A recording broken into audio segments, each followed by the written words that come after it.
উত্তরায় থাকি আর আপাতত এখন বিজনেস করতেছি। এটা আমি 7 বছর মাদ্রাসায় পড়াশোনা করছি। আর আমি তো 3টা মাদ্রাসা পাল্টিয়ে পাল্টিয়ে পড়াশোনা করছি, যেহেতু এক মাদ্রাসা থেকে হয় না, এক মাদ্রাসা থেকে একটা কোর্স কমপ্লিট করার পর আরেকটা মাদ্রাসা থেকে 3 জায়গা থেকে আমার এতটা এক্সপিরিয়েন্স হয়েছে যে আমি বলতে পারি যে মাদ্রাসায় যারা পড়াশোনা করে তারা এইসব ব্যাপারে খুব ভালো করেই জানে, আর এইসব ব্যাপার তারা বেশিরভাগ হয় তাদের সাথে, তারা বুঝে ব্যাপারগুলো। তো আপনি বলতেছিলেন যে কবরস্থান রিলেটেড কোন একটা ঘটনা আপনার মনে পড়েছে বোধহয়। আমি যেহেতু এই জায়গায় আছি কবরস্থান রিলেটেড হিসেবে, আমি একটা ঘটনা যেটা বলবো সেটা হচ্ছে, যেহেতু বলছে মাদ্রাসায় 7 বছর পড়াশোনা করি, তো এমন একটা দিন আছে যে কেউ মারা গেলে নিশ্চয়ই মাদ্রাসার যে খবর নেয় যে আপনি খতম পড়ায় খতম পড়ায়, এরকম একটা খতমে গেছিলাম আমি। খতমে যাওয়ার পর অন্য একটা মাদ্রাসার ছেলে আসছিল তারা খতমটা পড়াবে। কোন বছর? এটা সম্ভবত 2006-এর দিকে। আচ্ছা, আমার পাশে যে ছেলেটা বসছিল তার সাথে কিছু কথাবার্তা হওয়ার পর বলতেছিল যে খতমটা পড়াইতেছে, তার মারা গেছে কবে। আমি বললাম আমি জানি না। তারপর জিজ্ঞেস করলাম, তা বললো যে 2 দিন আগে মারা গেছে, এখন দোয়া পড়াবে। তাহলে ঠিক আছে। তো বললাম হঠাৎ এই কোশ্চেন। তো ওই ছেলেটা বলতেছে, দেখেন আমার লাইফে যেটা একটা ঘটছে, এরপর আমি চাই না কখনো যে মারা গেছে ওই দিনে আমি খতমটা পড়াবো। কেন? তো বললো যে আমার দূর সম্পর্কে কাকা হয়, সে তখন থাকে আমাদের ওদিকে কিশোরগঞ্জে, তাদের বাড়ি। তো ওটা হচ্ছে নাম সম্ভবত চিনের রসুলপুর। যেহেতু সে মাদ্রাসায় পড়াশোনা করতেছে হাফেজিতে, সবাই তারে বললো যে মানুষটা মারা গেছে, তো তুমি কোরআন শরীফটা পড়ো। বাট একটা জিনিস সবারই জানা দরকার, যে মারা যায় তার আগ মুহূর্তে কোরআন শরীফ পড়া যায় বা তার সাথে বসে ইয়াসিন সূরা পড়া যায়, যাতে তার ভালো। বাট মারা যাওয়ার পর লাশের সামনে কোরআন শরীফ পড়া নিষেধ। আচ্ছা। কিন্তু এই ব্যাপারটা ও জানতো না।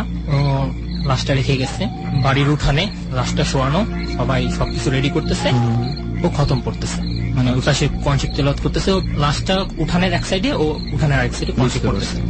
এখন পরিবারের সবাই বাসার ভিতরে কিছু আছে, মহিলারা যারা সবাই রেডি করতেছে।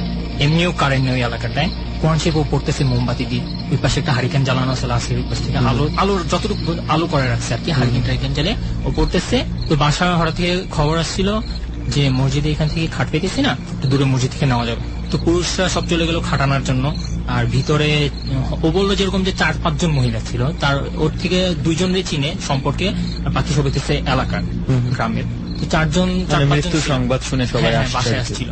তো ও কোরআন শরীফ পড়তেছে, ওর খেয়াল ছিল না। কিন্তু পাশের যে বাড়িগুলো ছিল ওদের কাছে খবরটা দেওয়ার জন্য একে একে বের হয়েছে, এক এক জায়গায় এক এক পাশের বাড়িতে খবর দেওয়ার জন্য বের হয়েছে। এরকম করতে করতে ঘরের মানুষ সব বের হয়ে গেছে, ওর খবর নেই। ও কোরআন শরীফ পড়তেছে, ও দেখতেছে একজন বের হইতেছে, ভিতরে আছে আরো। এরকম করতে করতে 4-5 জন যারা ছিল সবাই বের হয়েছে বিভিন্ন কাজে। সবাই বের হয়ে গেছে, বাট ও কোরআন শরীফ পড়তেছে। আর ওরা মনে করছে লাশের সাথে তো আসি, কোরআন শরীফ পড়তেছে হাফেজ, আর কিছু সমস্যা নেই, লাশের তো একা রাখা যায় না। তাছাড়া ও হইতেছে অনেক গ্রামের ছেলেরা যেরকম সাহসী হয় ওরকম সাহসী আছে। তো একটা মেয়ে কোরআন শরীফ পড়তেছে, তো হঠাৎ ওর খেয়াল হইলো যে কোরআন শরীফ পড়া অবস্থায় তার চোখটা লাশের মনে হইতেছে, লাশের হাতটা নড়তেছে। সে একবার কোরআন শরীফ বন্ধ করে তাকালো, দেখলাম না, লাশ স্বাভাবিক আছে। আবার ও এটা বলে রাখি যে লাশের উপর যে চাদরটা রাখছে 1 হাত বাই করা ছিল, মানে 1 হাত কিছুটা দেখা যাইতেছে, মানে চাদরটা একটু ছোট ছিল। কাফন পরানো হয়নি না, শুধু এমনি বাসা যে চাদরটা থাকে ওইটা দিয়ে ঢেকে রাখা হয়েছে। পার দেখা যাইতেছে, হাত হয়ে গেছে, তো শুধু ফেসটা ঢাকা, এটা ঠিক আছে। তো ও কোরআন শরীফ ফাঁকে দেখলো যে হাতটা নড়ছে, এরকম একটা সন্দেহ হয়েছে। কোরআন শরীফ বন্ধ করে তাকাইছে, দেখলো না ঠিক আছে, মনে করলো মনের ভুল। সে আবার পড়তেছে, আবার পড়া অবস্থায় সে আবার খেয়াল করলো যে না, লাশের আঙ্গুলটা নড়তেছে। এবার সে ক্লিয়ার বুঝতে পারতেছে আঙ্গুলটা নড়তেছে এবং হাতটা উঠবে এরকম লাগতেছে, 5 আঙ্গুল নড়তেছে। সে আবার অফ করে আবার তাকানোর পর একটানা তাকিয়েছে, যেখানে হাতটা নড়তেছে না। তখন আবার ঘরের মানুষের নখ খালা আসেন ভিতরে, সে আবার এখান থেকে বললো হ্যাঁ তুই পড়। আর ও পড়তেছে, মনে করছে ভিতরে আছে, ও পড়তেছে। ও এবার লাশের দিকে মানে মন নিতেছে না যে হাতটা নড়তেছে, সব দেখতেছে। ও পড়তেছে লাশের দিকে আর কোনো খেয়াল দিতেছে। এক সময় সে হঠাৎ করে খেয়াল হলো লাশটা উঠে বসছে। এবার ও কোরআন শরীফটা বন্ধ করে সোজা তাকিয়ে দেখলো না, লাশটা পুরো উঠে বসে আছে, ওর দিকে তাকিয়ে আছে, তার চোখ দুটা বড় করে ওর দিকে তাকিয়ে আছে। মানে আশেপাশের যে প্রতিবেশী মানুষজন ছিল এরা নাই? ওরা তো পাশে চলে গেছে এক একজন খবর দিতে। বাসা যে কখন খালি হয়ে গেছে সে ও নিজেও জানে না। আচ্ছা, জবাব দিল কে তাকে ভিতর থেকে? সেটাই তো, মানে ও তো জানে না যে ভিতরে মানুষ নেই। আর ও যখন জিজ্ঞেস করলো যে খালা ভিতরে আছে, তখন ঠিক ভিতর থেকে আওয়াজ পেয়েছে যে হ্যাঁ তুই পড়, এতটুকু শুনছে। আর রসুলপুরে যেহেতু কারেন্ট নেই পুরো এলাকায়, এই পাশের বাড়ি থেকে পাশের গাড়ি এতটা দেখা যায় না গাছপালার কারণে, দেখলো যে বসে আছে পুরো লাশটা। ও কনসেপ্ট অফ করে সোজা চিল্লান দিল খালা বলে, কোনো শব্দ নাই। এবার দেখতেছে লাশটা উঠার চেষ্টা করতেছে, বসে আছে, সে পুরো দেখতেছে, ওর মাথা পুরো ঘুরার অবস্থা, ও একটা দৌড় দিচ্ছে। দূর দিয়ে চিলেতেছে, তোমার কেউ বাঁচাও আমারে, এসব বলে চিলেতে ওই পাশের মহিলারা যারা গিয়েছে খবর দিতেন তারা দৌড়ে আসছে কি হয়েছে। ওরা আমি দেখলাম লাশ উঠে বসছে শেষ হলো। তখন ওরে ঝাড়ি টাড়ি মারলো, কি আজও পৌঁছাচ্ছে গেল। তখন আবার সবাই আসার পর দেখতেছে লাশ না, লাশ নাই, ওই জায়গাটাই নাই। ওই জায়গাটাই নাই লাশ। ও আসার পর বেশিক্ষণ না, 2 মিনিট হয়তো দৌড়াইছে, 2 মিনিট না 1 মিনিট পাশাপাশি সবাই দৌড়ে আসছে। সব বলে কি হয়েছে, লাস্টে উঠে বসছে। সবাই ও ঘটনা বিশ্বাস করতেছে না, বলে কি ভয় পাইছো হয়তো এইসব ব্যাপার না। খালা তুমি বলছো তুমি বাসায় ছিল, তুমি আমার বলছো কন্ট্রি পড়তে, তো তুমি বের হয়েছো। আমি তো বের হয়েছি, তুই লাশের সাথে আসো, আমি বের হয়েছি। গেলো, যাওয়ার পর দেখে লাশ নেই, সবাই তুমুল হয়ে গেল যে মানে সবাই যাই দেখতেছে লাশ নাই। না, লাশ নেই। লাশ কোথায় গেল? আর ওই টাইমে যে যারা খাট নিতে গেছে তাদের ফোন দিয়ে বলা হলো যে এইসব ব্যাপার, ওর জায়গাটার কারেন্ট আমি যতটুকু জানি এখনো আসে নাই, তখনও তো ছিলই না। আর আমিও রসুলপুরে গেছি, ওই এলাকার কারণে, এমনকি 9টার পর থেকে শিয়াল ডাকা শুরু হয়। ওই তো ওর ফোন দিয়ে বলা হলো যে কই লাশ তো পাইতেছি না। তো ওরা যেখানে খাট নিতে গেছে ওই হুজুরে নিয়ে আসলো যে হুজুর আমাদের এই সমস্যা হচ্ছে, লাশ পেতেছি না। সে আসলো, আসার পর প্রথমে সব ঘটনাগুলো শুনে, এমনি ওরা লাশ খোঁজাখুঁজ করতেছে, পাইতেছে না। তখন ও বলতেছে যে লাশের সাথে কে ছিল, বলে ও ছিল কনসিভ করতেছিল। তখন বললো যে তুমি হাফিজি পড়তেছো, তুমি এটা জানো না যে মরা লাশের সাথে কনসিভ পড়তে না, হয়তো আগে পড়তে হয় আর নয়তো পরে বা অন্য জায়গায়, লাশের সামনে পড়তে নাই, তুমি এটা জানো না। বলতেছে যে এক হইতেছে তুমি ভয় পায় দৌড়ে আসছো, এখন স্বাভাবিক লাশের কোনো শক্তি নাই এখান থেকে উঠে যাওয়ার, এটা লাশে একা ফালানো নিষেধ। যেহেতু লাশের একা থাকলেই শয়তান এইসব নিয়ে খেলা করে, ক্ষতিও করে, লাশ নিয়ে খেলা করে, এর ক্ষতি করে। তো লাশটা এখন যদি পাওয়া যেত ভালো। পরে 2 ঘন্টা 3 ঘন্টা খোঁজা করতে, এমনি অন্ধকার, সব জায়গায় খুঁজে হলেও পাইলো না। তো একজন লোক বুদ্ধি করে বাসার পিছিয়ে একটা ডোবা ছিল, ডোবার মধ্যে খুঁজে পায়নি, বাট ডোবার ওই সাইড থেকে মানে একটা লাইন গেছে যেটা বিলের মতোই, এটা আবার পাকা করা হয়েছিল উপর থেকে নিচের দিকে, নিকলি মানে রাস্তাটা খুব পাকার মতো, ওটা নিচের দিকে সে লাইট দিয়ে খুঁজে পেলো যে ওইখানে লাশটা পড়া আছে। লাশের কোনো ক্ষতি টতি হয় না, বাট যে এখান থেকে ব্রিজ থেকে মানে মনে হইতেছে ওইখান থেকে উপর থেকে ফালা হয়েছে, তার শরীরটা আর কি ছিলে গেছে এরকম। তো লাশটা নিয়ে আসা হয়েছে, বললো লাশ। এটা আমাকে একটু বলেন তো, ওই জায়গাটা বাসাটা থেকে, যেই বাসায় লাশটা ছিল, এটা থেকে কতটুকু দূরে? ওটা থেকে প্রায় 10 মিনিটের রাস্তা। বাসার থেকে 10 মিনিট হাঁটা মানে বাসার থেকে পিছিয়ে হইতেছে ডোবাটার আমার সন্দেহ ছিল ডোবাটার মধ্যে পাইনি। তার উপর থেকে রাস্তাটা উপরের দিকে উঁচা হয়েছে, যেটা এখন ওইটার নাম বলা হয় সুতাকাটা ব্রিজ। ওইটা থেকে একটু সামনে রাস্তাটা অনেক উঁচা, ওই উঁচা থেকে নিচে পাকা করে যেরকম ইয়া দেওয়া হয়, ওইখান থেকে নিচে মাটির যেন ভেঙে না যায় সেই জন্য কিছু ব্লক ফালানো হয়, এখান থেকে পাওয়া গেছে। তো আর কি লাশটা পাওয়া গেল। সেই ক্ষেত্রে হুজুর বাবা নিষেধ করলো যে লাশের কখনো একা ফেলা যায় না, শয়তানে খেলা করে এইসব ব্যাপার নিয়ে। আর একটা হচ্ছে যদি রাত্রে না পাওয়া যেত, ওই জায়গাতে এমনি শিয়াল থাকে, তাহলে শিয়ালে খেলা করে। কতক্ষণ পরে পাইলো ওটা? আধা ঘন্টা বা 1 ঘন্টা পর। আচ্ছা। তারপর ওই ছেলেটা আমার বলতেছে খতম ব্যাপারটা। আমি বললাম যে এটা তো নর্মালি, এটা সবাই জানা কথা যে লাশের সাথে কনসিভ করতে নেই, তো এরকম বলছে। আর সমস্যা নাই, কনসিভ করতে লাশে একা ফেলা গেছে, এটা তো কোনো সমস্যা নেই। এই ব্যাপারটাই ওই ছেলেটা বললো তখন। আর এই জায়গাটার মধ্যে যখন আসছি, কবরস্থানের মধ্যে, স্বাভাবিক এই লাশের কথাটা আমার বাবা শুধু মনে আসছে। আসলে তার মানে আর কোনো মানে এটার কোনো মানে লাশটা কিভাবে ওইখানে গেছে, এখানে এটার কোনো সমাধান খুঁজে পান। হুজুর এটা ক্লিয়ার করে দিছে যে লাশে একা রেখে গেছে, তো শয়তানে খেলা করছে। আর এটা ভালো ছিল যে লাশের কোনো ক্ষতি হয় না বা লাশ উধাও হয়ে যায় না, এই লাশটা পাওয়া পরে আবার এই লাশটাকে নিয়ে দাফন করা হয়েছে। পুরুষ লাশ ছিল না মহিলা লাশ? পুরুষ।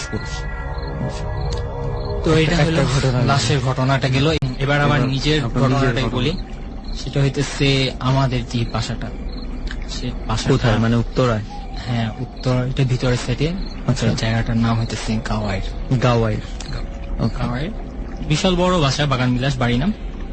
ওই বাসাটার প্রবলেম, এই বাসাটা থেকে আপনারা থাকেন? হ্যাঁ, এখনো আছেন? 5টা থেকে এখানে দেখেছি, 90 থেকে আমরা ওই জায়গায় আছি। লাস্ট 6 বছর আমি উত্তরায় আছি, 14 নম্বর সেক্টরে। আচ্ছা। এখন ওই বাসাটা হইতেছে ফার্স্টে যখন থাকছি, এটা হয়তো এরকমই 5 বছর আগের ঘটনা।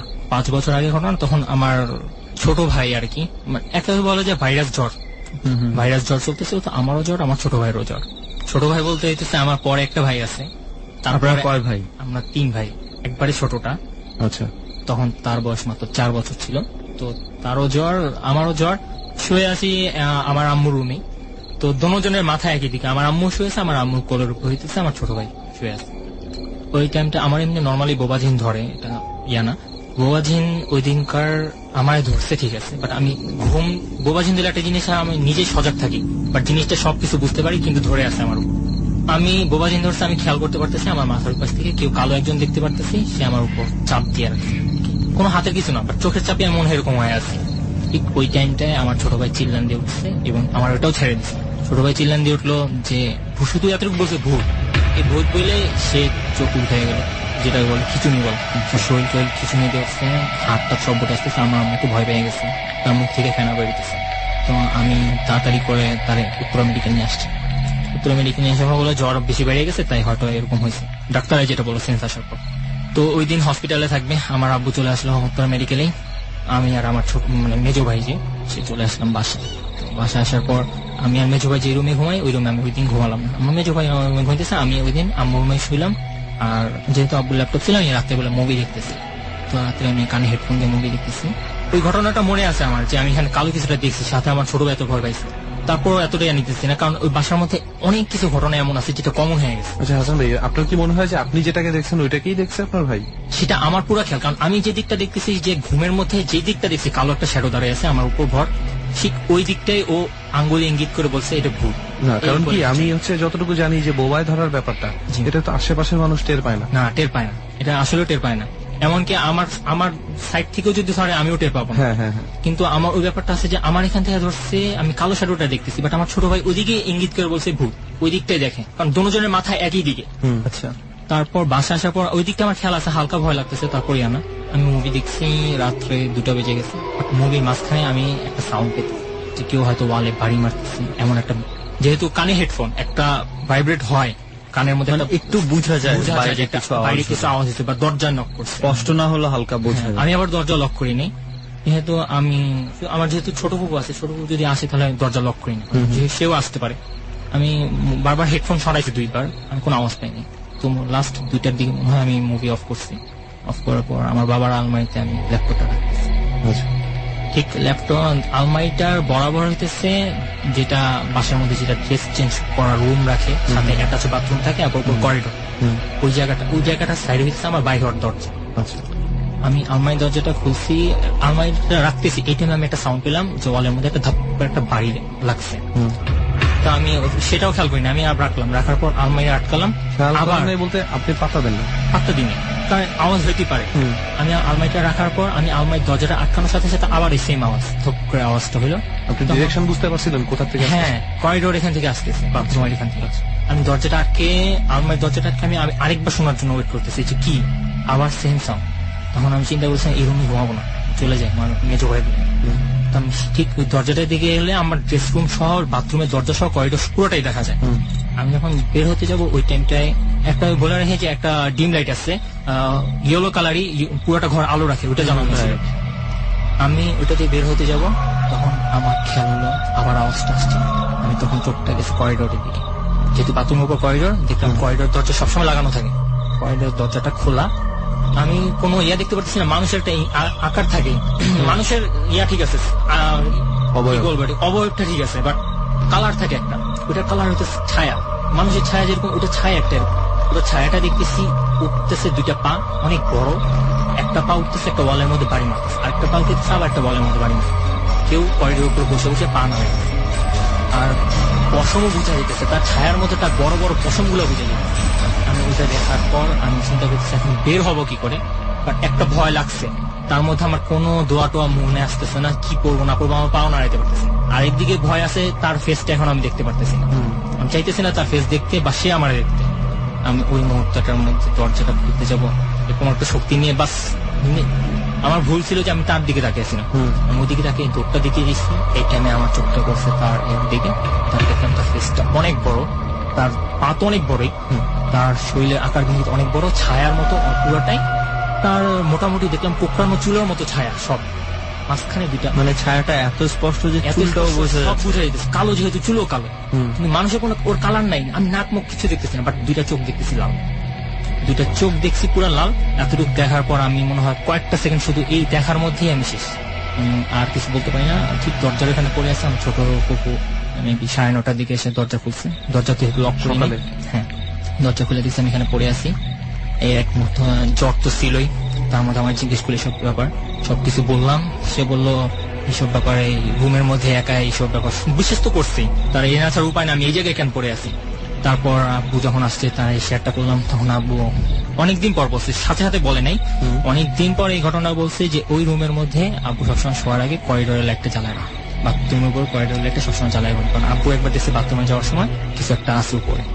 এটা হচ্ছে ওই, এটা যদি আমার আগে বলে রাখতো তাহলে আমি এখানে ঘুমাইতামই না। করিডোরের লাইটটা কেন জ্বালায় রাখে?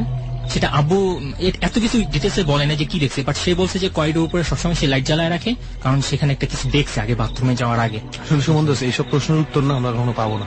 আমি এরকম বেশ কয়েকটা হস্টেল চিনি, সরকারি কলেজের অনেক হস্টেল আমি চিনি, কিছু কিছু রুম আছে কখনোই কেউ থাকে না। ওই রুমটা কেন তালা দেওয়া জিজ্ঞেস করলে অধ্যক্ষ থেকে শুরু করে কেয়ারটেকার পর্যন্ত কেউ কোনো জবাব দেয় না। ইভেন এমনও রেহান, ঢাকা শহরে মানে বিভিন্ন মানে জায়গা আছে, এলাকা আছে, কিছু ফ্ল্যাট আছে বাসা ভাড়া হয় না। হয় না। কেন হয় না? ওটা বাইরে থেকে টাকা দেখলেই বোঝা যায় যে শুধু মাত্র ওই বারান্দাটারই প্রত্যেকটা রডে চং ধরা, ওই বারান্দাটাই সবসময় বন্ধ, ভিতরে কেউ থাকে না, সেটা বোঝাই যায়। অথচ উপরে নিচের ফ্ল্যাট এখানে এক কাজ 3 করবো। কোটি টাকা দিয়ে বিক্রি হয়েছে। আমরা এক কাজ করবো, এখান থেকে আমরা ঢাকায় ফিরি, ঢাকায় ফিরলে এরকম কোন একটা বাসার মধ্যে যাওয়ার চিন্তা ভাবনা আছে, তো ঠিক আছে? ধানমন্ডির দিকে আমার পরিচিত আছে, ঘুরে তো আসি। আমরা এরকম কোন একটা বাসা যাবো। আর আমার কাছে আরেকটা বিষয় অদ্ভুত লাগে কি জানিস, কোন ওই যে বাসার মধ্যে মানে ওই যে যেখানে সভ্যতা একদম মানে লেটেস্ট Right. প্রযুক্তি সবকিছু, এর মধ্যেও যখন এই ধরনের কিছু দেখা যায় তখন মানে ওই বিষয়টা আমার খুব ভয় লাগে। আমি তো একটা কথা বলি, বাংলাদেশকে যদি আমরা বয়স হিসাবে ধরি তাইলেও তো আমাদের চেয়ে ইউকে ইউএসএ অনেক বেশি সভ্যতা আছে, ওদের দেশে আছে না? আর শুনুন, ওইভাবে যদি ধরি, বাসার ইউকে তে এমন বাসা পর্যন্ত আছে যেখানে তুই যেভাবেই রাখিস না কেন ফার্নিচার পরের দিন আগে যেরকম ছিল সেরকমই হয়ে যাবে। এই ধরনের ঘটনাগুলো আমার সবচেয়ে বেশি। নিয়ে এবার একটা বলি, ফার্নিচার নিয়ে আছে। ফার্নিচার ব্যাপারটা হইতেছে মানে যেগুলো ফরেনার ফার্নিচার গুলো থাকে ওগুলো মাঝে মধ্যে আমি জানি না কিভাবে কিনছে, সেটা হইতেছে অনেক ছোট থাকতে হয়েছে। ফার্নিচারের মধ্যে আমিও বসছি, একটা সোফা সেট কিনছিল আব্বু, সোফা সেটটা তখন হল রুমে রাখছিল, কারণ আমি বাসাটা হইতেছে আমার ডুপ্লেক্স বাসা, 3 তলা বাসা হলো ডুপ্লেক্স বাসা, তো নিচের তলায় হল রুমটা অনেক বড়, সাথে সেই সাথে আবার ফোয়ারাও আছে। আব্বু ওই সোফাটা অনেক শখ করে কিনছিল, তো যেদিন কিনছে তার পরের দিন আব্বু ওই সোফাটার মধ্যে শুয়েছে, রাতে ঘুমাইছে। রাতে ঘুমানোর পর ঠিক মধ্যরাতের দিকে চিল্লাচিল্লি করে সবাই ডাকাডাকি করছে, বলে এই সোফাটা নাকি নড়ে। বলে কেন? ঘুমাইছি, এই সোফাটা নাকি নাড়ে, তারে ফালাই দিছে। তো এটা আমার বাবা প্রথমে এক্সপিরিয়েন্স করার পর বলতেছে যে এই সোফাটা মনে হয় ভালো টালো না, এমন কিছু না, বাট আমার বাবার ছোট মামা সে ওই দিন ওই বাসায় ছিল, বলে কি সব ফালতু কথা, এসব কোনো হয় নাই, সে বিশ্বাসই করে নাই। ঠিক সে বললো ঠিক আছে আমি শুয়ে দেখবো। ওই দিন তো গেল, তারপরের দিন সে শুয়েছে, সে শোয়ার পর ঠিক সে আবার পরের দিন চিল্লাচিল্লি করে বললো যে আসলেই এই সোফাটা ভালো না, এই সোফাটার মধ্যে হয়তো বিদেশি কারণ ফরেনার থেকে কিনছে, বললো এটার মধ্যে হয়তো কোনো সুইসাইড হয়েছে না তো কিছু হয়েছে, এই কারণে এই সোফাটা নড়ে। আমারও আজকে মানে সেকেন্ড হ্যান্ড ছিল এই সোফাটা, সোফাটা সেকেন্ড হ্যান্ড ছিল। ওই সোফাটা এখনো আছে, বাট ওইটা আমার স্টোর রুমে ফেলা রাখছে ওই সোফাটার এতে, বাট অনেক মানে ফোম টোম ধুলা টালো পরে একবার ইয়া হয়ে গেছে, জং পড়ে গেছে। তারপর আবু বলতেছিল যে এটা আবার ইয়া করবে, যেহেতু পুরোটাই ছিল সব ঠিক আছে, but foam Tomé yeah change করে নিলে সব ঠিক হয়ে যায়। ওই সোফাটার ব্যাপারে এখন বললেন তো মনে পড়লো। মানে আমি এটা চিন্তা করতেছিলাম, অনেকেই তো এখন সেকেন্ড হ্যান্ড জিনিসপত্র কেনাকাটার খুব হিংসে হচ্ছে, অ্যান্টিক পিস। তো সেকেন্ড হ্যান্ড জিনিস কেনার ক্ষেত্রে দেখা যায় এখন সাবধান হতে হবে। সাবধান হওয়াই উচিত আমার মনে হয়। আর শুনবা যেটা বলতেছিলাম দাদির বাসা নিয়ে, দাদির বাসার প্রবলেম হইতেছে ওই বাসাটা রাত 12টার পর। এটা কি ওই বাসাটা না? ওই বাসাটাই, ওই বাসাটাই যে আমরা যে বাগান বাসায় বিলাস, থাকি, হ্যাঁ, ওই বাগান বাসায়। বিলাস ওটা কি বলছিলেন। আপনাদের নিজস্ব বাড়ি? হ্যাঁ, ওটা আমাদের নিজস্ব বাড়ি। আচ্ছা আচ্ছা। এই বাসাটা হইতে আচ্ছা, এই বাসাটার আশেপাশে কি অনেক জঙ্গল এই ধরনের কিছু আছে? যেটা বলবো ওই বাসাটা যখন কিনছে এটা হইতেছে পুরোটা গ্রাম এলাকা ছিল, পুরোটাই। আচ্ছা। এখন আপাতত হয়ে গেছে দক্ষিণ খান পর্যন্ত তো ভালোই হয়ে গেছে, এখন আবার উপস্থিত দুবাই দূর এখান থেকে আবার নির্জন এলাকা, বাট এই জায়গাটা তখন ছিল পুরোটাই নির্জন। আর ওই জায়গায় যখন বাড়িটা করা হয়েছে, ওই বাড়িটা হইতেছে ওই এলাকার মধ্যে মানে সবাই চিনতো এই বাড়ির নামে, যেহেতু একটা এই জায়গার মধ্যে এত সুন্দর একটা বাড়ি করে ফেলেছে। দাদির বাসার প্রবলেম হইতেছে ঠিক 12টা বা 12টার পরে কোনো এক টাইমে এই বাড়িটা পুরো, যেটা আমরা বুঝতে পারি ছাদে হয়, বাসার ছাদে কিছু একটা ধুম করে একটা পরে, এমন পড়া পরে যেটা পুরো বাড়িকে বোঝা যায়, কাঁপে না, বাট বোঝা যায় সাউন্ডটা যে পুরো বাড়িটাই ভাইব্রেশন, যে জায়গায় যে রুমে থাকুক না কেন এই সাউন্ডটা পায়। তো এটা আমরা তখনও বুঝিনি, কারণ আমাদের তিনতলার মধ্যে আমার বড় ফুফুরা থাকে, তিনতলা বড় ফুফু থাকার কারণে তার সামনেও একটা জায়গা ছিল বড় বারান্দাটা, ওটাও ছাদ, এই পাশেও ছাদ। তো আমরা ভাবতাম যে তারা তিনতলায় থাকে, তো সেই ক্ষেত্রে ওরা হয়তো সাউন্ডটা করে। আচ্ছা আচ্ছা। কারণ এমন তো না যে প্রত্যেকদিন 12টার দিকে হইতেছে, 12টা থেকে 2টা এর মাঝখানে একটা হয় যে সাউন্ডটা পাইতাম। তখন আমরা বললাম যে না, তিনতলা হয়তো এটা তাই করে। আর এমন কি হইতো যে মাঝে মধ্যে যেটা মশলা বাটা সাউন্ড পাওয়া যেত। তো আমরা ভাবলাম ফুফু এরকম কিছু করে, মানে পাটাপুতার মধ্যে যে ঘষা ঘষা আওয়াজটা হয়। তাছাড়া আমি যখন নিচে ঘুমাইতাম তখন আমি অনেকবার বলছি যে আমার উপরে কে মার্বেল খেলে, আমার ছোট ভাই তো রাতে এত খেলে না, তখন তারা উড়ে দিচ্ছে মার্বেল খেলার আওয়াজ করতে, মার্বেল গড়ায় যেতেছে এরকম আওয়াজ হইতেছে, দরজা আটকেছে এমন আওয়াজ হইতেছে, অনেকবার বলছে। আমার বাবা বিশ্বাস ছাদ ছিল নাকি কোনো ফ্ল্যাট ছিল, মানে রুম ছিল? না, এটা তো পুরো নির্ভর বাড়ি, ডুপ্লেস, তো ডুপ্লেসের সাথে আবার ভিতর থেকে আবার তিনতলা যাওয়া যেত। তিনতলা হইতেছে আমার বড় ফুফুর বাসা, তার এই দুই সাইডেও ছাদ, কারণ ফাঁকা জায়গা তো, ফ্ল্যাটের পাশাপাশি দুই সাইডেও ছাদ, আবার মেইন ছাদ আবার উপরে। আচ্ছা। তো সেক্ষেত্রে আমরা ভাবতাম যে সে তিনতলা আওয়াজটা করে, তখনও বুঝি নাই। একবার হয়েছিল যেটা আমার বাবা হজে গেছিল আমার দাদিকে নিয়ে, তখন শুধু থাকতেছি আমি, আমার ছোট ফুফু আর আম্মু আর আমার ভাই, রাত্রে খেতে নামছি। তিনতলায় যে বড় ফুফু সে দেশের বাড়িতে চলে গেছে, তিনতলায় কেউ নেই, আমরা নিজে খাইয়েছি। ঠিক খাওয়ার দিক দিয়ে পুরো বাড়ি কেঁপে একটা আওয়াজ হয়েছে, তখন বললাম যে তিনতলায় তো কেউ নেই, বাড়ি থেকে মানে ছাদের মধ্যে কি ফালালো। ছোট ফুফু বলতেছিল, তারপর খাইতেছি কোনো ইয়া দিনে, একটু পর সাউন্ড পেতেছি কেউ সিলিন্ডার নিয়ে ঘষতেছে, মানে তখন তো সিলিন্ডার ইউজ করতাম, গ্যাস সিলিন্ডার, তখন পুরো স্পষ্ট শুনতেছি সিলিন্ডার কেউ টাইনা নিয়ে যেতেছে ছাদের থেকে, ওরকম একটা আওয়াজ, এরকম একটা আওয়াজ হইতেছে, অনেক বিকট আওয়াজ হইতেছে। তখন বললো সাদেকে চোট টোট গেছে এসব ব্যাপার। তখন নিচের যে দারোয়ান ছিল না, দারোয়ানকে বললাম, টর্চলাইট নিল, আর যে দারোয়ানটা হইতেছে আমাদের পরিচিত, একবার ছোট থেকে আছে, সে লাইট টাইট নিয়ে প্রথমে তিনতলা দিয়ে গেছে, সবচেয়ে তিনতলার সিঁড়ি পর্যন্ত যাইতেছি, তার শেষ সিঁড়িটা পার হবো ওই পর্যন্ত সাউন্ডটা পাইতেছি, পুরো শুনতেছি তিনতলার সাউন্ডটা হইতেছে। তিনতলার ছাদের দরজাটা খুললাম, নাই, কেউ নাই, সাউন্ডটা পাইতেছি এবার উপরের ছাদ থেকে। আচ্ছা, এবার উপরে মানে তখনও সাউন্ড হচ্ছে কিন্তু উপরে, এবার নিচেতে শুনছি, এবার উপরে সাউন্ডটা পাইতেছি। আচ্ছা, এখন নিচের দরজাটা আটকানোর সময় একটা সাউন্ড হয়েছে, দরজাটা আটকেছি, ছাদের দরজাটা ধপ আওয়াজ হয়েছে, দরজাটা আটকেছে, এই আওয়াজটার সাথে সাথে ওই আওয়াজটা বন্ধ হয়ে গেছে। তোমার দারোয়ান গেল, দারোয়ান যে দরজা টরজা খুললো, খোলার পর পুরা ছাদ কেউ নাই, আওয়াজও নেই। তখন দারোয়ানে বলতেছে যে ছাদে ঠিক হবে না, এটা অনেক খারাপ কিছুই। এখন আমরা এটা তো প্রায় সময় শুনি, আমরা ভাবছিলাম যে এটা এতদিন ধরে বড় ফুফুরাই করে, না তা তো না। নিচে নামলাম, নিচে নামার পর বললাম কিছুই পাইনি। তখন আমার ছোট বউ বলতেছে তোরা কেউ ছাদে চাইছ না, এসব ব্যাপার। ঠিক 2-3 দিন পর দারোয়ান সকালবেলা উঠে চিল্লাচিল্লি করতেছে, তখনও বাসায় ওই বড় ফুফুরাও নাই, আমার বাবা হয়তো সহজে। 2-3 দিন পর চিল্লাচিল্লি করতেছে, কলেজের দরজা আটকানো, কলেজের গেট দরজা আটকানো, চাবি আমাদের কাছে।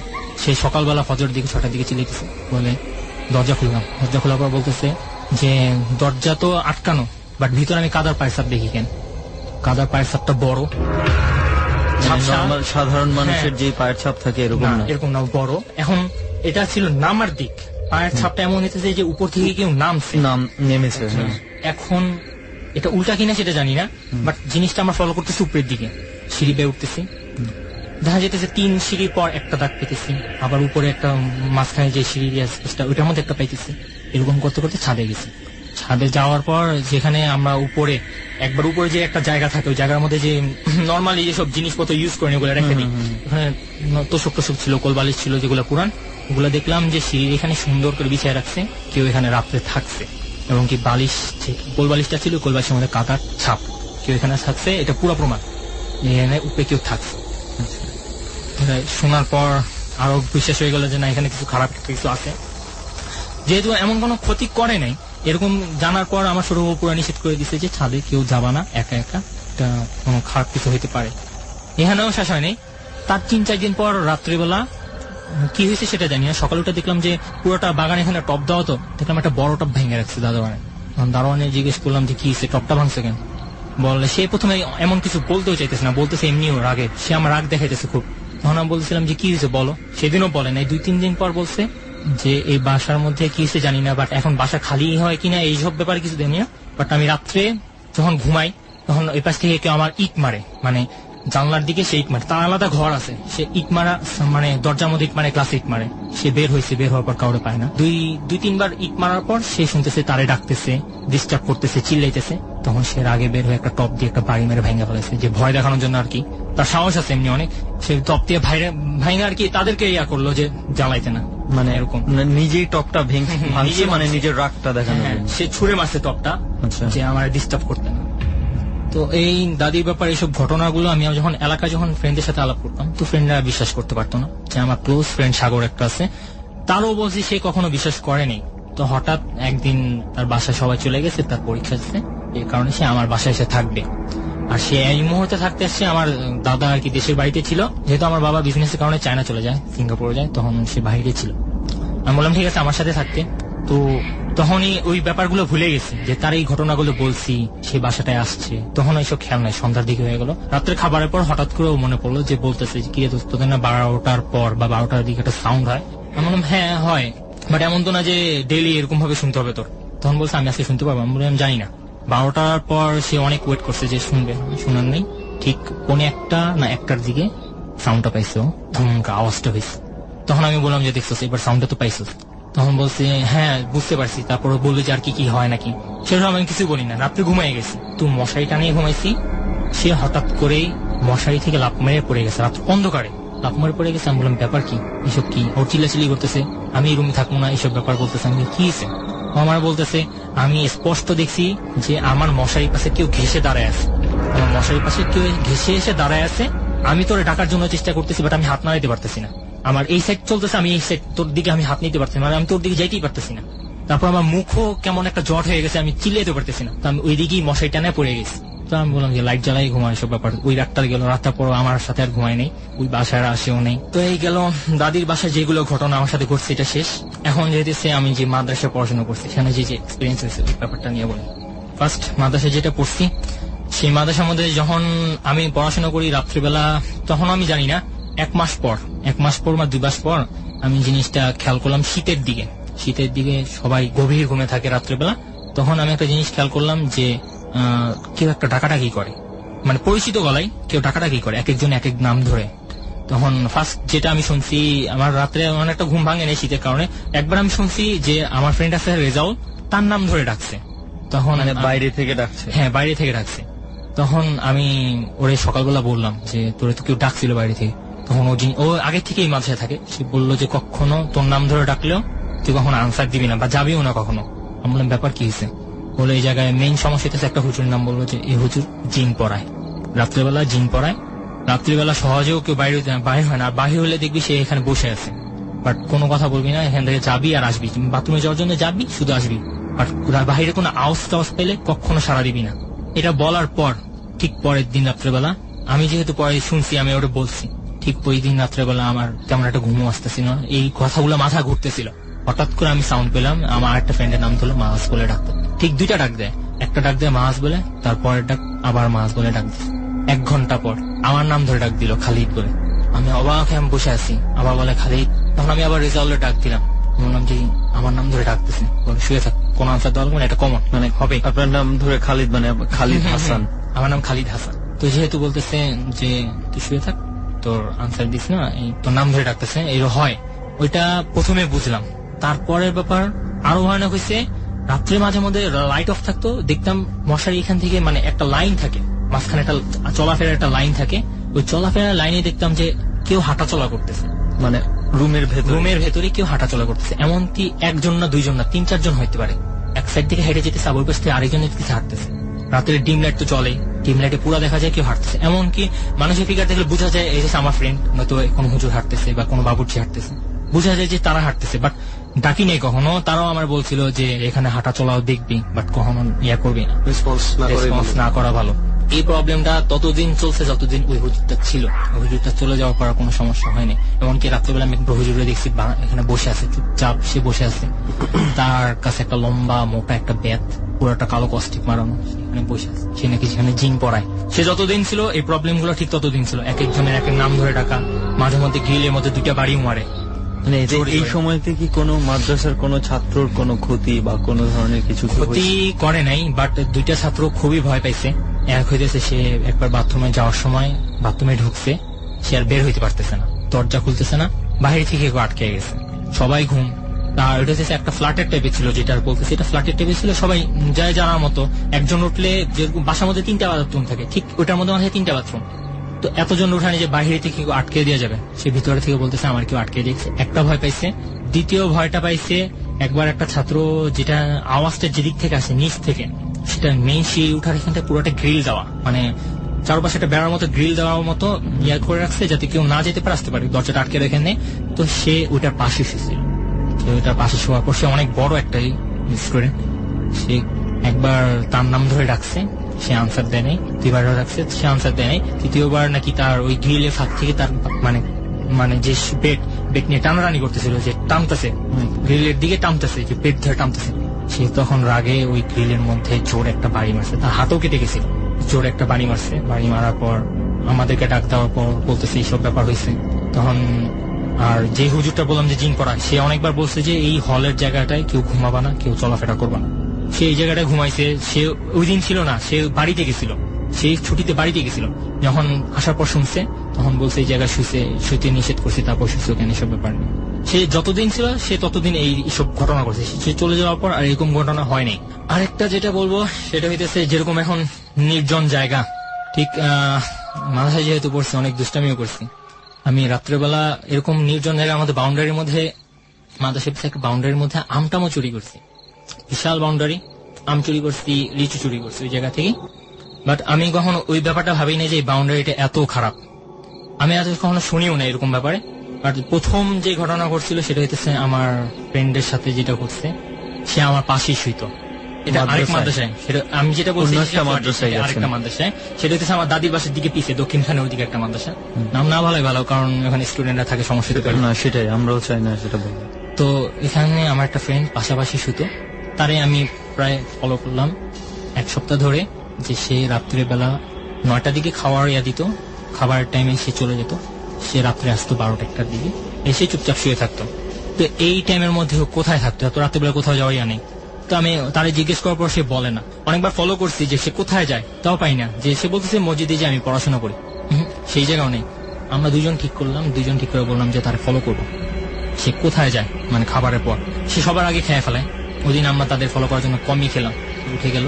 ফলো করতেছি, সে ঠিক বাউন্ডারিটা টপকানো হইতেছে, যে মাদ্রাসার যে টয়লেটটা আছে, সেই টয়লেটের পাশে একটা ওয়াল আছে অ্যাটাচি, ওই ওয়ালটা টপকে ওইখানে যায়। বাউন্ডারিটা বিশাল বড় একটা এরিয়া। আর ওই বাউন্ডারি যখন টপকে নামে, প্রথম দিন সে নামছে, নামার 5 মিনিট পর আমরা নামছি। নামার পর পুরো বাউন্ডারি খুললাম, তারে পেলাম বাউন্ডারির ভিতরে। আর বাউন্ডারির ভিতর বলতে 2 সাইড হইতেছে, বাউন্ডারি অপোজিট হইতেছে মানে পানি বলতে যায়, পুকুরের মতো ডোবা যেগুলা। 2 সাইডে কোনো যাওয়ার উপায় নেই। আর এক সাইডে যেটা সেটা রোড। আর সে যদি বাউন্ডারি থেকে যেতে হয় তাহলে সে রাস্তা দিয়ে যেতে পারে, তার রোড থেকে যেতে পারে। সে বাউন্ডারি এখান থেকে টপকা, আবার ওইখান থেকে বের হওয়ার কোনো উপায় নেই। বাউন্ডারিটা পুরো ঘোরার পর আসার পর ওয়েট করলাম, সে 12টার দিকে আসলো। আমরা দুজন পুরো খুঁজে পাইনি। সে 12টার দিকে আসার পর সে বলতেছে, জিজ্ঞেস করলাম, সে এসে চুপচাপ শুয়ে পড়ছে। জিজ্ঞেস করলাম বাউন্ডারিতে গেছিল কেন, সে বলতেছে তোমরা আসছো কেন। তখন আমি বলছিলাম যে বাউন্ডারিতে কেন গেছিল, আর রাত্রিবেলা খাওয়ার পর এত রাত্রে বাউন্ডারিতে আবার আসো 12টার দিকে কই যাও। সে কিছুই বলে না, আমি আমার কাজে যাই, বাট তোমরা আমার কখনো ফলো করবে না। এটা নিয়ে জোরাজোরি আর বেশি করিনি, সে এতটুকু ওয়ার্ন করলো যে আমার পিছে ফলো করবে না, ক্ষতি হবে। তখন আরো আমার জিনিসটা হয়ে গেল যে কি হইতে পারে। তারপরের দিন আবার খাবার শেষে সে আবার গেল। তখন ঠিক করলাম যে সে নামার সাথে সাথে আমরা নামবো। আমরা তখন 2 জন গেছিলাম, এরপরে গেলাম 3 জন। সে নামছে, এক সাইড ওয়াল থেকে সে নামছে, আরেক সাইড ওয়াল থেকে আমরা নামছি। সে নামার পরপরই আমরা নামছি। নামার পরপরই সে নাই, বাউন্ডারিটা পুরোটাই নেই। পুরোটা খুঁজছি, পুরো বাউন্ডারিতে আমরা 3 জন হাঁটছি, পাইলাম না। রাতের বেলা? রাতের বেলা 9টায়। আচ্ছা, খাবার পর চলে যায়। 9:30টার দিকে খাওয়ার পর সে প্রতিদিনই খাবারের পরে ওখানে যায়। 9:30টার দিকে। বাউন্ডারিটার ভেতরে আছে কি মূলত? বাউন্ডারির ভিতরে শুধু গাছ, ফলের গাছ টাছ। আর ওটা সর্দার এলাকা, তো পুরোটা গাছের এরিয়া থাকে। ফলের গাছ টাছ আর মানে গাছপালাই আর কিছু না। এটা একটা ভিতরের সাইড, তো রোডের সাইডে বড় একটা জায়গা পরিত্যক্ত। আমরা পুরোটা ঘুরে পাইনি, চলে আসলাম। রাত্রে 12টার দিকে আসলো। ও এবার জিজ্ঞেস করতে হয়নি, সে সোজা রাত্রে 12টার দিকে এসে আমার পাশে ধপ করে শুয়ে পড়ছে। এবার মনে হচ্ছে সে খুবই একটা হয়েছে, মানে আপনারা ওকে না পায় আপনারা ফিরে আসছেন, ফিরে এসে আপনারা শুয়ে আছেন। হ্যাঁ, ওয়েট করতেছি সে আসবে কখন। 12টার দিকে প্রতিদিন তো এই 12টা 12:30 দিকে সে আসলো। আসার পর বেডের উপর ধপ করে শুয়ে পড়লো। সে মশারি টানায় নাই, ধপ করে শুয়ে পড়লো। আমি উঠে শুধু জিজ্ঞেস করলাম আজকেও তো গেলাম, পাইলাম না তো, তুমি নামার সাথে সাথে বাউন্ডারি দেখলাম, বাট তোমার তো পেলাম না। সে আমার একটা ঝাড়ি দিয়ে আমি হাত দিয়ে জিজ্ঞেস করছি, সে আমার একটা ঝাড়ি দিয়ে হাতটা গলায় দিয়ে বললো যে তোমরা পাইছোটা কি? আমি বললাম কি হয়েছে?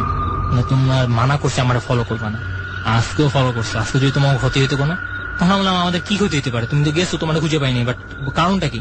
সে বললো যে এত কিছু তোমার জানার দরকার নেই, বাট আমার সাথে একটা কিছু আছে, আর আজকে তোমাদের বাতাসটা তার গায়ে লাগছে, আর তারা ও তোমার অনেক ক্ষতি করছে, মানে আমাদের ক্ষতি করতে চাইছে অনেক, বাট আমি নিষেধ করছি, অনেক কষ্টে আমি আটকে রাখছি। নেক্সট টাইম বললো যে দয়া করে আমরা ফলো করবা না, হয়তো তোমারও অনেক ক্ষতি হবে, আমারও ক্ষতি হতে পারে। এটা শোনার পর আমরা চুপচাপ হয়ে গেলাম, বুঝতে পারছি তার সাথে কিছু একটা আছে। তো তারই কিছু না বলে সকালবেলা আমরা চুপচাপ আমাদের হুজুরকে বললাম এইসব ব্যাপার। সে বললো ঠিক আছে, রাত্রে দেখবো। সেম একই কারবার এবার আমরা ফলো করিনি। সে রাত্রেবেলা 12টার দিকে আসছে, আসার পর হুজুর ডাক দিল, তাহলে ডাক দিয়ে অনেকক্ষণ জিজ্ঞাসাবাদ করছে, রাত 2টা পর্যন্ত আমার সাথে দেখছিলাম। জিজ্ঞাসাবাদ করার পর সে বললো তার একটা ফ্রেন্ড আছে, পরিচিত হয়েছে, মনে হয় পরিচয় হয়েছে 2 মাসের মতো। ফ্রেন্ডটা হচ্ছে কামরাঙ্গি চরে পড়ে, মাদ্রাসার ছাত্রই জিন, কামরাঙ্গি চরে পড়ে। সে কামরাঙ্গি চর থেকে এখানে আসে দেখা করতে। মানে সেই ফ্রেন্ডটা কি জিন? জিন। সে কামরাঙ্গি চর থেকে এখানে দেখা করতে আসে, দেখা করে আবার এখান থেকে চলে যায়। এই হচ্ছে তার ফ্রেন্ড। আর সে নামার সাথে সাথে তার ফ্রেন্ডে তো দেখাই যায় না, তারও তো দেখা যায় না। আমাদের কথা বললো যে আমরা নাকি গেছি, তার গায়ে বাতাস লাগছে, সে অনেক রাগ করছে, এসব ব্যাপারও বলতেছিল। তখন বলছে যে তুমি তোমার ফ্রেন্ড এখানে কিভাবে আনো? তখন বলছে, সে ঘটনা এমন বলছিল যে সে একবার বাড়ি থেকে এখানে আসার সময় তার সাথে আর কি দেখা হয়। তার সাথে দেখা হওয়ার পর সে তার ক্ষতি করে নাই, সে ভালো, যেহেতু সে তার বলছে তার সাথে ফ্রেন্ডশিপ রাখবে, কথাবার্তা হবে, এইসব ব্যাপারই। সে অনেক কিছু সারতো, মিষ্টি নিয়ে আসতো বা অনেক হেল্প করতে চাইতো, বাট ও নিত না কোনো ব্যাপার কোনো কিছু। তো হুজুর এইসব ব্যাপারগুলো ঢেকে রাখলো, বললো যে ঠিক আছে, নেক্সট টাইম তুমি কখনো এই রাত্রেবেলা ওর সাথে দেখা করতে যাবা না। দিনে করো, রাত্রে দেখা করতে যাবে না। আমাদেরকে বলে দিল যে তার পিছু কোনো ইয়ে করতে না, আমাদেরকে আলাদাভাবে বলে দিছে তার পিছু কোনো ফলো টলো করো না, করো না। যেহেতু মানে তার সাথে যদি দেখা টেকা না করে, সেই ফ্রেন্ড যদি খেপে যায় তা হয়তো তোমাদেরও ক্ষতি করতে পারে, তা তুমি ফলো করো না। তারপর আমি আর ফলো করি নাই। সে মানে কন্টিনিউ মিট তো করছে, এটা অবশ্যই, কিন্তু সে কখন মিট করছে সেটা জানি না। বাট রাত 9টার দিকে সে নিয়মিত থাকতো, আর 10টার দিকে থাকতো। মানে সে হয়তো দেখা করার সময়টা পাল্টায়। হ্যাঁ, দেখা করার সময়টা পাল্টে গেছে। আচ্ছা। তারপর এই ঘটনা তো শেষ হলো। এই ঘটনা শেষে এখন মাদ্রাসা লাইফের মধ্যে স্বাভাবিক ছাত্রদের আমরা যারা থাকি তারা অনেক কিছু অনেক এক্সপিরিয়েন্স করছি, দেখছি। আচ্ছা। ঠিক এরকমই তার কিছুদিন পর জ্যৈষ্ঠ মাস, যে আমের সিজনটা, এই সিজনের মধ্যে আমার সাথে একটা ঘটনা ঘটলো, সেটা হচ্ছে সেই বাউন্ডারি নিয়ে। আমাকে অনেকেই বলছিল যে বাউন্ডারিটা অনেক খারাপ। মানে তখন যেটা ঘটেছে জ্যৈষ্ঠ মাস ছিল, আমের সিজন ছিল। হ্যাঁ, আমার অনেক ফ্রেন্ড আগেও বলছে, অনেক ঘটনাও শুনছে যে বাউন্ডারিটা অনেক খারাপ। তখন আমরা তখন একটু জানিনি যেই বাউন্ডারির ভেতরে দেখা করতে, দেখা করতে গেলে সে গেল ওই বাউন্ডারিটাই।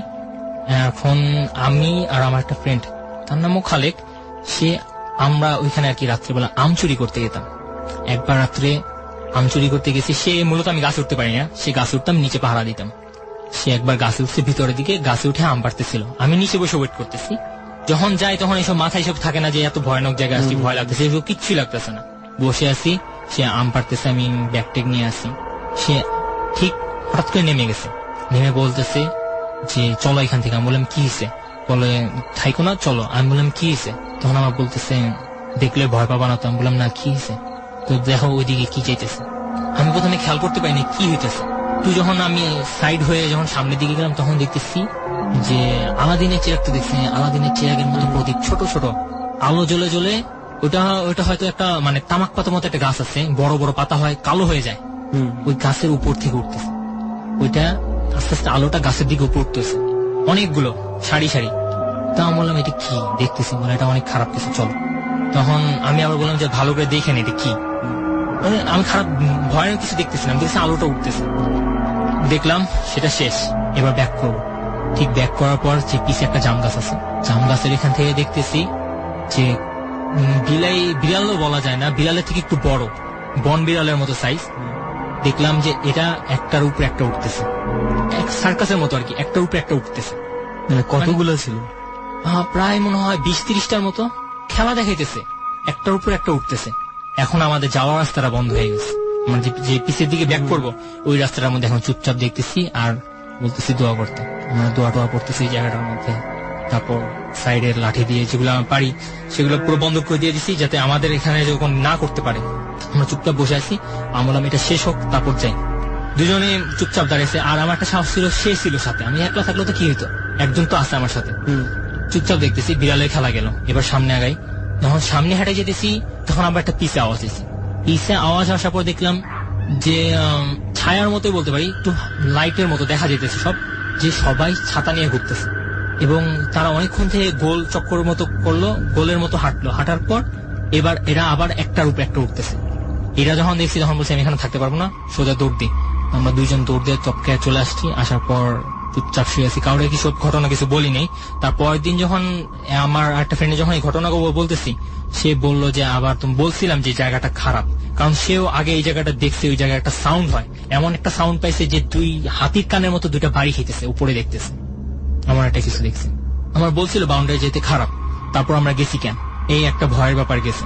ওই মাদ্রাসার মধ্যেই আরেকটা ঘটনা যেটা নিজের সাথে ঘটছে সেটা হইতেছে আপনার সাথেই ঘটেছে? হ্যাঁ, আমার সাথে যেটা ঘটছে সেটা হইতেছে পরীক্ষার আগে, কলেজে পরীক্ষার আগে, যেহেতু পড়ার চাপ থাকে অনেক, মাদ্রাসায় পড়তে পারতাম না টাইম ছাড়া।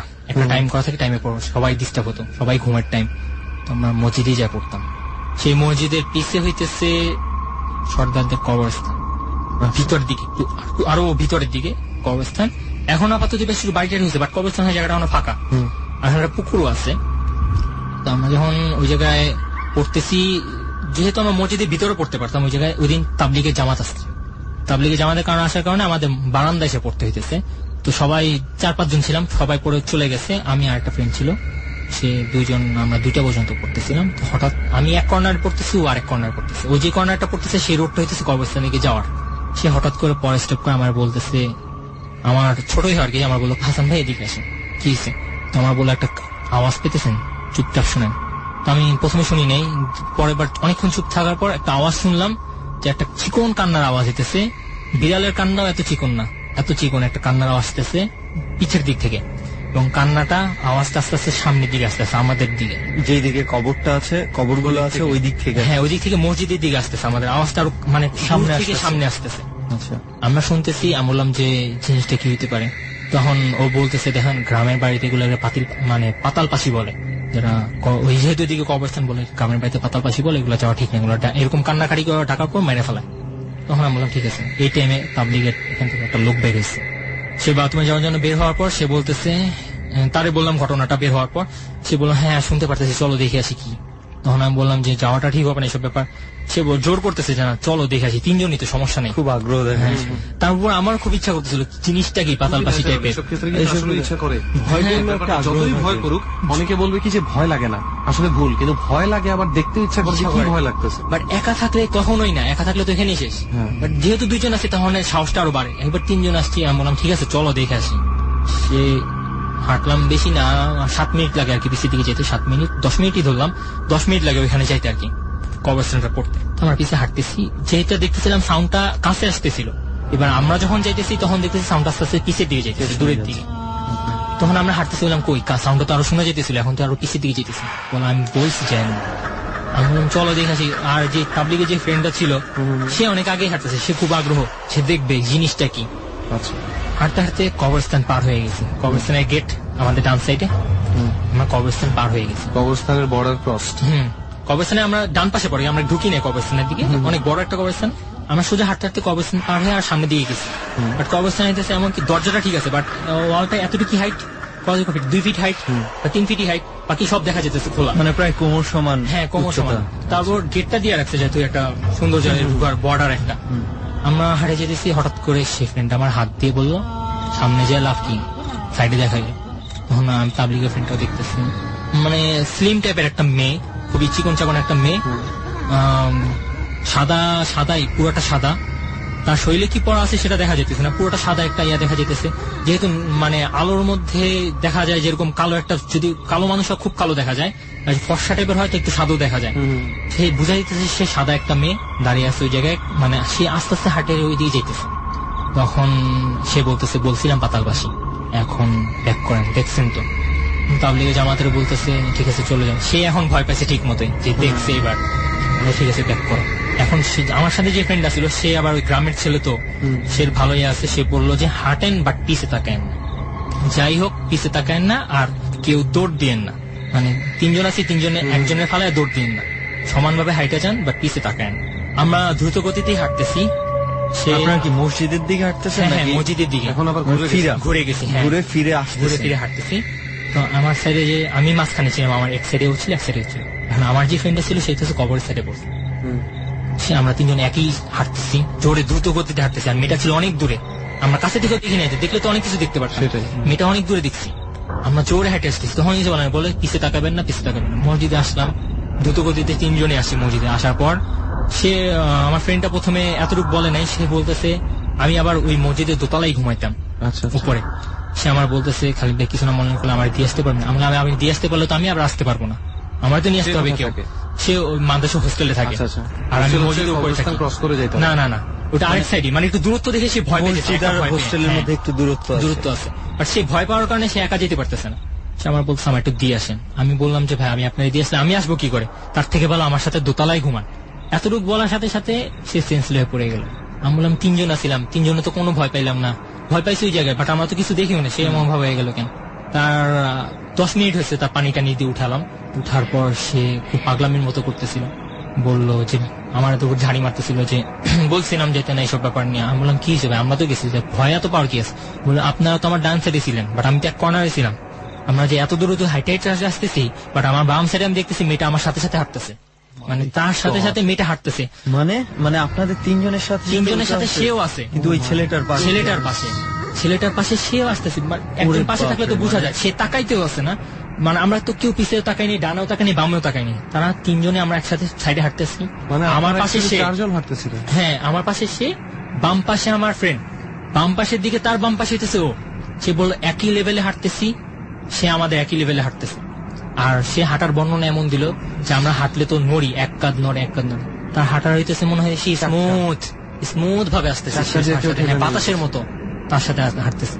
এটা শোনার পর বললাম যে আসলে ওই জায়গাটা যাওয়া ঠিক হয় না পাতাপাশি। তারপর যখন হুজুর দিকে বলছি, হুজুররা আরো ভয়ানক ভাবে বিশ্লেষণ দিল, যে তারা বললো যে তোমরা পিছে ব্যাক ক্যান করলা, পাতালবাসী তো দেখছি ওই জায়গায়, তোমরা পিছে ব্যাক ক্যান করলা, তোমার সামনেই হেঁটে যেটা, হয়তো সামনে থেকে ঘুরে পুকুর পাড়ে এখান থেকে ঘুরে তারপর রাস্তা, একই পথ দিয়ে আসতে হয় একই না। পথ দিয়ে তোমরা ব্যাক করছো, তাই ও বুঝতে পারছে তোমরা ভয় পাচ্ছো বা তোমরা দেখছো ওকে, এই কারণে তোমাদের ফলো করছে। না ছাড়া তোমরা যদি উপাস থেকে ঘুরে আসতা, ভয় হইতো ঠিক আছে, বা উপাস থেকে ঘুরে আসতে তোমাদের কোনো ক্ষতি হতো না। বাট ওই ছেলের আসলে জ্বর ছিল অনেক, বাসায় চলে গেছে। After a রিহান long ভাই, time. এক হইতেছে এমন জায়গা, চোখ বন্ধ করে বললেও ভালো, অনেক তাকিয়ে থাকলে আরো ভয়, খুবই। না ইউসি, আমি যেটা চিন্তা করতেছি, ওই ছেলেটার কন্ডিশনটা সুমন তুই চিন্তা কর, সে সাইডে তাকাইতে পারতেছে না, সে বলতে পারতেছে না যে আমি এটা আমার পাশে পাশে আসতেছে, But সে প্রতিটা feel moment এর করতেছে। আতঙ্কটা বুঝতেছিস তুই?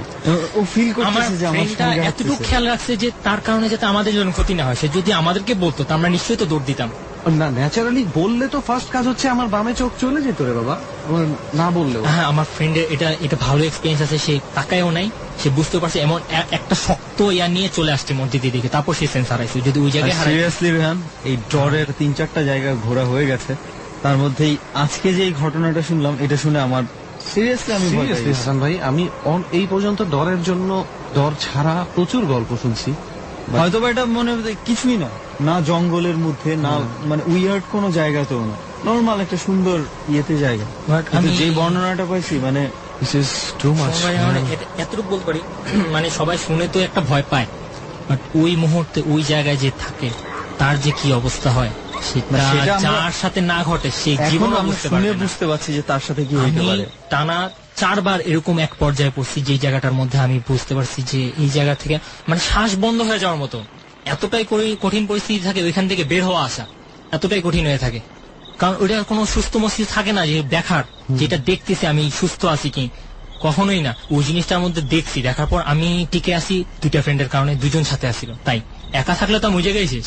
দ্বিতীয় ব্যাপার হইতেছে আরেকবার যেটা ফ্রেন্ড, আরেকবার হইতেছে যে দাদির বাসায় হয়েছে, সেটার কারণে তো আমি পুরাই শেষ, নড়তেও পারি না, চড়তে পারি না, ওই জায়গায় শেষ হারাই ফেলাইছি। এমনকি আমার সাথে সারা রাত কি হয়েছে সেটা জানি না, আমার সকালে সব ফুফু উঠেছে, এমন একটা পরিস্থিতি থাকে ওই মুহূর্তগুলোর মধ্যে। ঠিক ওইটার মুহূর্তের মধ্যে আরেকবার হয়েছিল ঠিক এরকমই, আমি যখন মাদ্রাসা দোতলায় থাকি, যেহেতু পড়াশোনা করে আবার যখন মাদ্রাসার দিকে আসি, সেম এরকম রাত্রে একবার মানে মসজিদের দোতলা থেকে হ্যাঁ। পড়ালেখা শেষ করে আপনি হ্যাঁ, না, হোস্টেলের আমি দিকে আসছিলেন। তখন মসজিদের দোতলায় থাকতাম, আচ্ছা। অনেক সময় পড়ার কারণে মসজিদের দোতলায় থাকতাম, আবার হোস্টেলেও থাকতাম, দুই দিকে মিলিয়ে থাকতাম। এখন ওই দিকটা হয়েছিল তখন মাদ্রাসার প্রায় ছুটির দিক, আমার বেড হইতেছে মসজিদের দোতলার দিকে, প্রায় খালি হয়ে গেছে, ছুটির দিক, বিকালের দিকে ছুটি হয়েছে, সবাই প্রায় চলে গেছে, বা যাদের দূরের তারা আর কি এখানে আছে কিছুটা। তো ওই দিন রাত্রে আমি হাতে ঘুমাইছি। মানে প্রথমে তো ঘুমাইনি, প্রথমে তো 6-7 জন ফ্রেন্ড ছিলাম আমরা, যে একসাথে যারা ক্লাস করি 6-7 জন ফ্রেন্ড আমরা আড্ডা দিতেছিলাম রাত্রে 11টা না। স্টপ কিছু খেয়াল করছিস? এখন কিছু একটা ডাকতেছে, জানি না এখানে। আমি শুনতে চাই না, কানে হাত দিয়ে। ওকে, একটু একটু মানে এখন একটু কেয়ারফুল থাকা উচিত। ওকে, তারপর আমরা আরো ইয়া করি, আমরা আরো আগে বসি। হ্যাঁ, সবাই একটু সামনের দিকে চলে আসেন, একটু ক্লোজ হয়ে যায়। আমার কথা বলতে বসতে বুক কাঁপতেছে, ক্লোজ হয়ে যায় আমরা। ওকে, ঠিক এখন আছে। যেটা বলছি, মানে মাদ্রাসার ভিতর আগে 6-7 জন ফ্রেন্ড আড্ডা দিচ্ছি রাত 11টা-12টা পর্যন্ত জেগেছিলাম। নর্মালি এতটা রাত জেগে হয় না, ছুটির কারণে আমরা জেগেছিলাম রাত 12টা পর্যন্ত আড্ডা দেওয়ার পর। অনেকে আছে দেখা যাচ্ছে ঘুমাইয়া গেছে, তো আমার বেড তো ওই জায়গায়। এখন আমার একলা যেতে, আমার সাথে যারা ছিল তারাও ওই জায়গায় ঘুমাইতেছে, বাট আমি একলা এই জায়গায়। আমি বললাম আমার বেড তো ওই জায়গায়, আমি নিয়ে আসি।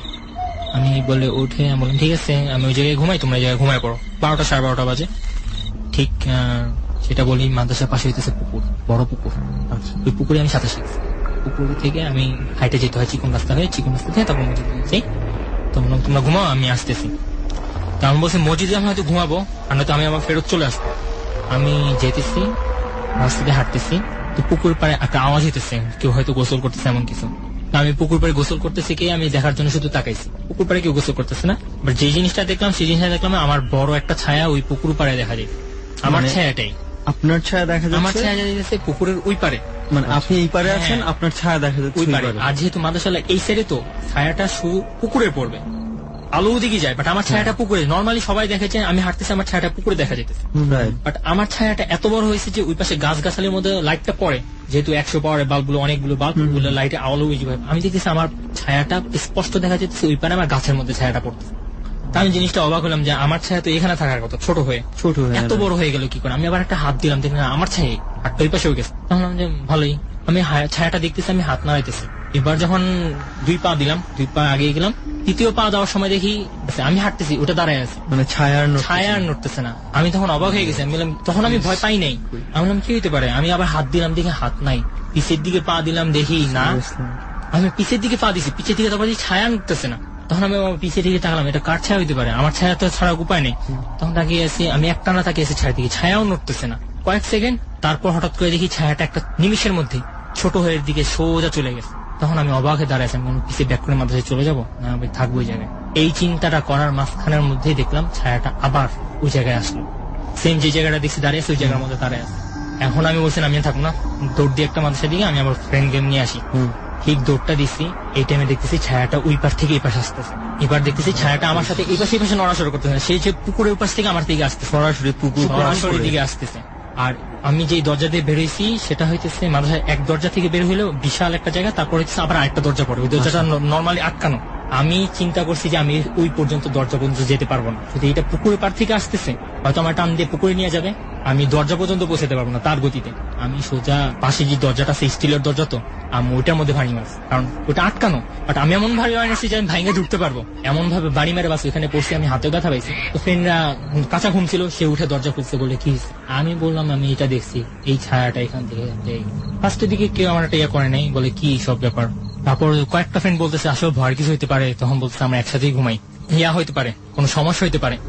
একসাথে ঘুমাইলাম, ওইখানে 4 জন ফ্রেন্ড ছিলাম, 4 জনের মধ্যে 2 জন আগে চলে গেছিল মসজিদে, আমরা 4 জন ছিলাম মাদ্রাসার ওই হল রুমের মধ্যে ঘুমাইতেছি। এখন আমার তো ঘুম আসে না এই ঘটনা ঘটার পর, আমি এক একটা ফ্রেন্ডের শুধু খোঁটা খোঁটা জায়গায় রাখি, যেটা আমার সাথে একটু জায়গা, আমি ঘুমানোর পরে ঘুমাই। এরকম করতে করতে 4 জনই জায়গা আছি, একজন ঘুমাইতে দিতেছি না এই ভয়ের কারণে। কিছুক্ষণ পর ওই দরজাটা বললাম যে এক দরজা আটকানো, আরেক দরজাটা নর্মাল শুধু আজানো থাকে, কেউ যদি বের হয় আর ঢুকে এরকম। কিছুক্ষণ পর টের পেলাম ওই দরজাটা খুলে কেউ ঢুকছে। আমরা 4 জন ফ্রেন্ড এবার চুপচাপ তাকিয়ে আছি, কে ঢুকলো। নর্মালি লাইট জ্বালানো, ডিম লাইট। ঢুকছে, একটা ঢুকছে ছায়া, পুরোটাই ছায়া দেখতেছি ঢুকছে। ঢুকার পর আমার মশাইয়ের সামনে দিকে হাঁটতেছে, চলাফেরা করতেছে।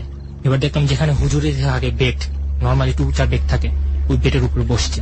আমরা বললাম কোনো কথা বলতে না, এটা কোনো আমাদের কেউ না, লাইটের আলোতে। হ্যাঁ আমি বললাম আমাদের কেউ না, এটা অন্য কেউ বসে থাক।